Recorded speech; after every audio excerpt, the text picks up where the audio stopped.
I'm making some broccoli salad, and the key to this broccoli salad, I think, is the way you cut it. It should be cut up real small so the flavor gets through it better. And it's very easy to make. I have 12 slices of bacon here that I've cooked until crisp and chopped up. And then I have the celery,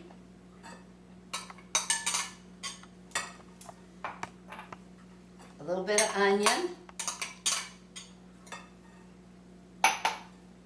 and adding some raisins in this.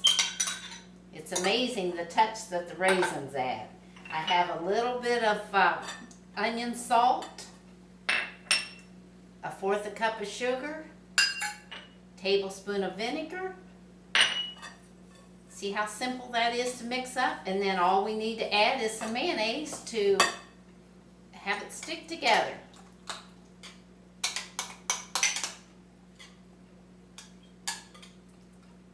Now this is better if you mix it up ahead of time and let it set in the refrigerator, and all the flavor of the bacon and onion and everything blends through it nicely.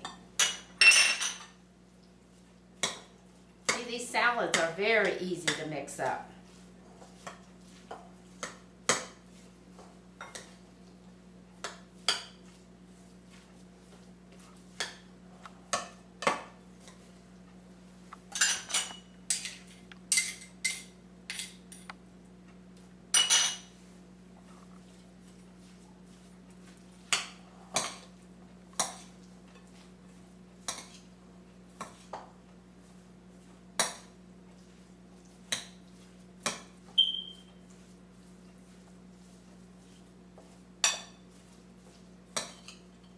I'm going to put a scoop of it on the plate so you can